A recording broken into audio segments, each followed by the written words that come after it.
히브리서 12장 2절의 말씀을 가지고 영혼의 시선이라는 제목으로 하나님의 음성을 듣겠습니다. 제가 깨진 타일을 보고 시를 하나 썼습니다. 누군가는 너를 밟고 누군가는 너를 깨뜨리고 누군가는 교체해야 한다고, 누군가는 너의 상처가 아름답다고 한다. 사랑하는 여러분, 깨진 타일을 누군가 밟아서 깨뜨리지만 누군가는 그걸 또 교체해야 된다지만 어떤 사람은 그것을 아름답다고 합니다. 여러분, 이 그림을 보고 여러분 무엇을 느낍니까? 이거는 루벤스라는 화가가 17세기에 그린 그림입니다. 여러분, 제목은 노인과 여인입니다. 여러분, 이 제목을 가지고 무엇을 느낍니까? 집사님 혹시 이 그림 스토리 아세요? 한 노인이 젊은 여자의 젖을 먹고 있는 장면입니다. 어떤 사람은 이것을 가지고 음탕한 그림이다가 이렇게 표현하지만은 여기에 스토리는 굉장히 슬픈 스토리가 있습니다. 이 노인은 잘못을 해가지고 감옥에 갔는데 감옥에서 중재라서 아무런 음식을 주지 않는 거예요. 물 한 방울도 주지 않는 거예요. 그런데 딸이 이제 면회를 갔더니 아버지가 물 한 조각 아무것도 없는 거예요. 그래서 이 여인은 할 수 없이 자기 젖을 아버지에게 물립니다. 면회 갈 때마다 자기 젖을 먹입니다. 이게 나중에 들통이 나서 이 여인도 같이 감옥에 갇히게 됐습니다. 왜? 음식을 줄 수 없는데 줬다. 그래서 그 소리를 왕이 듣고는 오히려 둘 다 풀어줬다는 이야기가 있습니다.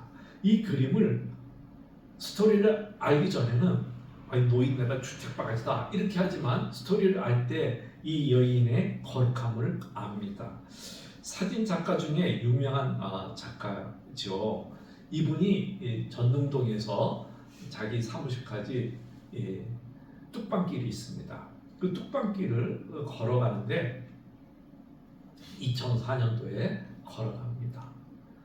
매일 출근하는데 어느 날 길거리에 쓰러진 나무가 있어요. 뚝방길이니까 쓰러진 나무가 있어요. 근데 그 나무가 자기한테 말을 걸더래요. 그래서 뭐 하고 싶니? 찍고 싶니? 그런 소리가 들리더래요. 그 남들이 볼 때는 쓰러진 나무요, 폐허가 된 나무인데 작가에게 그 마음이 들더래요. 그러면서 계속 나무와 대화를 하면서 나무가 허락할 때까지 몇 년을 걸렸냐면 4년을 걸렸대요. 4년 동안 지나가면서 나무와 대화하고 공기와 대화하고 환경과 대화하고 그러면서 이제 4년 좀 되니까는 쓰러진 나무가 찍어도 좋다. 그래가지고 그 뚝방길을 찍기 시작했습니다. 한 10년 동안 찍어가지고 수목화를 만든 그림입니다. 이게 보면은 쓰러진 나무를 찍어서 이 화가가, 이 작가가 한 거예요. 사랑하는 여러분, 우리는 시선의 차이가 이 삶의 질을 바꾸는 것을 봅니다.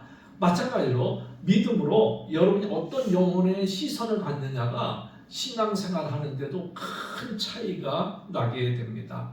세상에서도 어떤 시선이 있느냐에 따라서 성공과 실패가 좌우가 됩니다. 여러분, 우리는 환경이 나를 만든다고 그러지만은 아닙니다. 이 환경을 어떤 시선으로 해석하느냐에 따라서 나의 불행이 행복이 될 수 있고 행복도 불행이 될 수가 있게 되는 것입니다. 여러분, 그런 말이 있습니다. 쫓곳에 처음에 단 것을 먹으면 단 것이 귀한데 나중에 너무 먹으면 단 것을 잘 모른다고 말합니다. 그렇기 때문에 여러분이 신앙생활 할 때 어떤 시선을 갖느냐는 굉장히 중요합니다. 우리가 7.8기라는 말이 있습니다. 7.8기. 그거는 무슨 말이에요? 7번 쓰러졌다는 거예요. 어떤 사람은 7번 쓰러진 것에 초점을 맞춘가 반면에 어떤 사람은 팔기 한 번 일어난 것을 보는 것입니다. 그렇기 때문에 저와 여러분은 그 환경에서 어떤 시선을 바라보느냐는 굉장히 중요합니다. 그래서 천냥이 시인은 이런 시를 썼는데, 테레가라는 사람은 물방울이 떨어지는 것을 보고 알함브라의 궁전의 추억을 작곡했다는 거예요.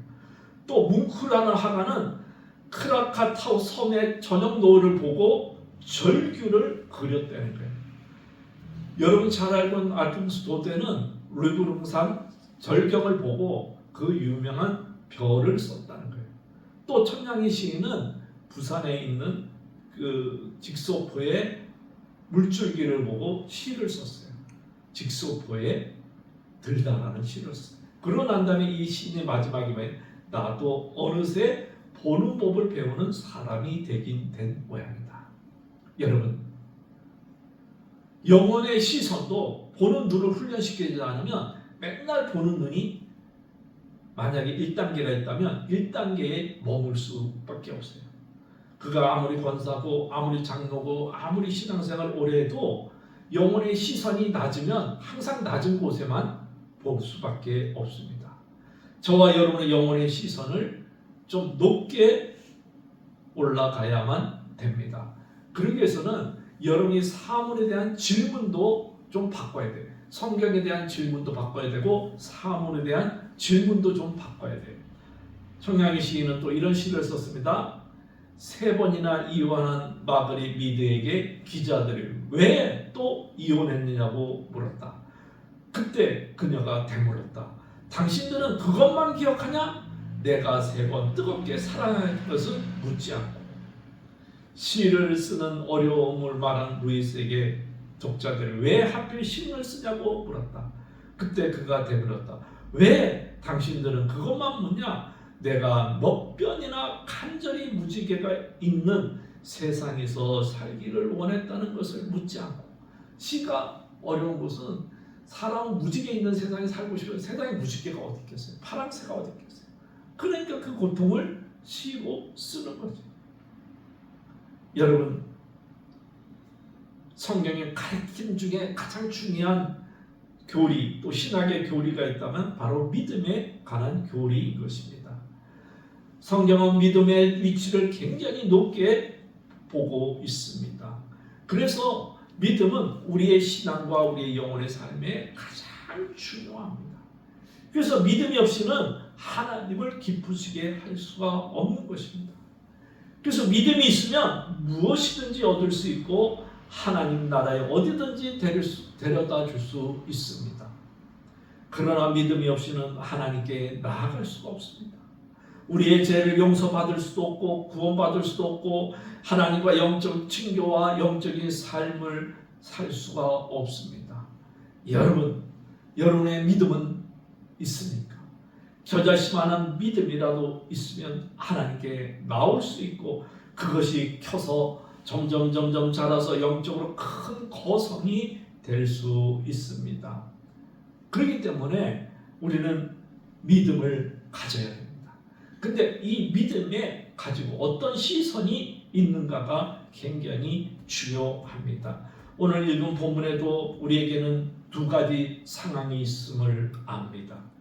저와 여러분의 인생을 살다 보면 부끄러울 때가 있습니다. 이 십자가지만은 너무너무 부끄러운 상황이 내 인생에 닥칠 때가 있습니다. 내 인생이 부끄러울 때, 내 삶이 부끄러울 때 우리는 우울증에 빠지기도 합니다. 의왕시의 어떤 아파트에서 불이 났습니다. 거기에 한 가족 중에 어떤 분이 다 죽었습니다. 유서가 발견됐습니다. 아파트가 경매로 들어가니까 자기 인생이 다 끝났다고 생각하고 불을 질렀다. 그리고 자기는 다 죽었어요. 여러분, 우리가 살다 보면 내 인생에 부닥치지 않아야 될 부끄러움이 얼마나 많습니까? 그것은 예수님도 마찬가지입니다. 예수님도 33살에 살면서 십자가라는 부끄러움을 당했다고 성경은 증언합니다. 그것을 또 인내로 참았다고 말합니다. 그 부끄러움이 그의 삶에 있었지만 그것이 개의치 않았던 거예요. 왜 그렇습니까? 그의 영적인 시선은 십자가에 머문 것이 아니었습니다. 부끄러움에 그의 영혼의 시선이 머문 것이 아니었습니다. 그의 시선은 저 높고 높은 하나님 보좌 우편에 있었기 때문에 이것을 건너뛸 수가 있었습니다. 그래서 히브리 기자는 우리에게 말합니다. 얘야, 너의 영혼의 시선이 어디에 머물고 있니?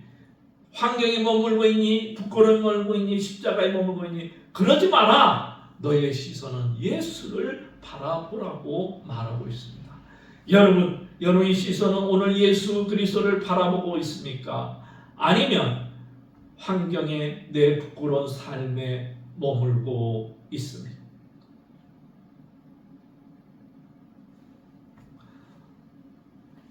여러분, 하나님은 우리의 모든 것을 살피고 있습니다.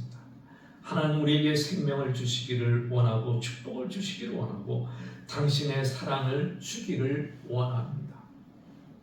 그런데 우리의 시선이 낮으면, 우리의 시선이 환경에 머물고 있으면 볼 수가 없습니다. 그래서 유명한 영성가인 꾸사는 이런 말을 했습니다. 당신께서 저를 아니 제 영혼의 은밀한 곳까지 끊임없이 바라보시는 그 복된 관심 외에는 아무것도 없습니다. 당신과 함께 바라보는 것은 생명을 주는 것입니다. 끊임없이 당신에 대한 가장 달콤한 사랑을 전하는 것입니다. 사랑을 전함으로 당신의 사랑하도록 불타오르게 하고 불타오르게 함으로써 저를 먹이면서 제 갈망을 불태우고 불태움으로써 기쁨의 이슬을 마시게 하시고 마심으로써 제 안에 생명의 샘을 불어넣으시고 불어넣음으로 그 샘을 불어넣고 불어넣음으로 그 샘을 불어서 지속시키는 것입니다. 여러분, 끊임없이 구산을 당신과 함께 바라보는 것, 저와 여러분의 시선을 주님과 함께 나의 환경을 바라보고 주님과 함께 나의 모든 상황을 바라볼 때 우리는 우리의 부끄러움이 결코 부끄러움이 아닙니다. 그렇게 할 때 시편 기자의 고백은 우리의 고백이 될 수밖에 없습니다. 내게 줄로 재어준 구역은 아름다운 곳에 있으니 나의 기업이 실로 아름답도다. 여러분, 지금 여러분의 구역이 폐허라고 생각합니까? 사막이라고 생각합니까? 왜 나는 이런 가정에서 태어났을까? 나는 왜 이런 남편을 만났을까? 나는 왜 이런 아내를 만났을까? 나는 왜 이렇게 지질이 하는 일마다 안 될까? 때로는 그것이 내 삶을 부끄럽게 하기도 합니다. 그러나 영혼의 시선이 높이 되어 있으면 우리는 이 시편 기자의 고백이 나의 고백이 될 줄 믿습니다. 하나님이 내게 준 이 구역, 이 폐허지만 이 구역이 아름답다는 것입니다.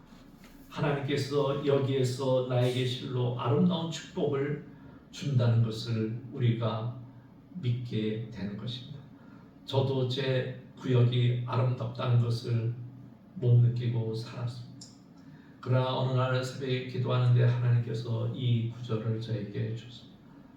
그리고 그때부터는 다른 구역이 눈에 들어오지 않습니다.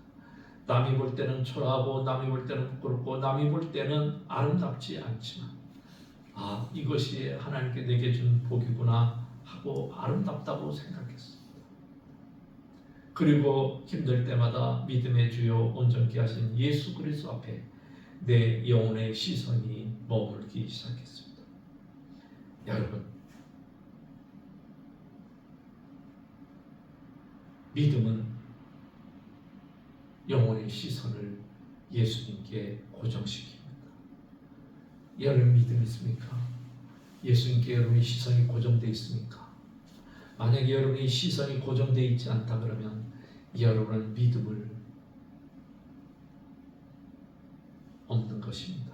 어떻게 보면 토마스 아퀴나스의 말처럼 나는 믿음의 정의를 알기보다는 오히려 믿음을 실천하고 싶다. 우리의 정의, 믿음의 정의는 교회 어느 정도 나가고 제자 훈련 조금만 받으면 믿음의 정의는 누구나도 내릴 수 있습니다. 그러나 그 믿음을 실천하는 것은 어렵습니다. 여러분, 누구나 십자가와 누구나 부끄러운 것은 피하고 싶습니다. 그러나 그 너머 하나님이 준 아름다운 축복이 있을 때 우리는 그 환경에서 아멘할 수 있는 겁니다. 아멘하는 사람만이 믿음이 있고, 아멘하는 사람만이 그의 영혼의 시선이 높게 더 높게 올라가서 나중에는 예수 그리스도만 바라보게 되는 것입니다. 우리가 잘 아는 잔느 기욱이라는 여사가 있습니다. 이분은 남편이 장교였습니다. 근데 결혼 생활이 너무너무 불행했어요. 결혼 생활이 너무너무 불행하니까는 성경을 읽기 시작했습니다. 기도하기 시작했습니다. 은혜를 받습니다. 그리고 책을 썼습니다. 나중에는 감옥에까지 갇혔습니다. 그래도 더 깊은 기도 속에 그의 영혼은 남편으로 버림받고 감옥에 있었지만 그의 영혼의 시선은 믿음의 주요 온전케 한 예수께 고정되어 있었기 때문에 모든 풍파를 이기고 지금은 그 영성을 많은 사람이 담기를 원하고, 그는 하늘나라의 신비한 비밀의 일부를 우리에게 남겨주었습니다. 오늘 사랑하는 여러분, 앞에 어떤 부끄러움이 있습니까? 어떤 십자가가 있습니까? 피하지 마십시오. 인내하십시오. 부끄러움을 부끄럽다고 하지 마십시오. 하나님께서 그 부끄러움 속에 어떤 축복이, 어떤 보석을 심어놨는지 모릅니다. 여러분, 이 작은 교회에서 예배드릴 때 누가 말하면은 나는 어느 가면, 예를 들어 명성교회 다닌다, 영남교회 다닌다, 충영교회 다닌다, 사랑교회 다닌다, 그 교회에 대한 자부심이 있지만 누가 좋은 교회 다닌다 그러면 얼마나 부끄러워요. 거기 성도가 몇 명이에요? 얼마나 부끄러워요. 그럼에도 불구하고 믿음이 있는 사람은 여기가 아름답다 생각하고 기도합니다. 여기가 아름답다 생각하고 하나님의 응답을 기다리는 것입니다. 여러분, 나의 기업이 아름다운 줄 믿으시기를 바랍니다. 아무리 궁궐 같은 집도 타인의 집은 소용이 없는 겁니다. 하나님이 내게 준 이 교회, 가정, 여러분이 행복하게 지키시기를 바랍니다.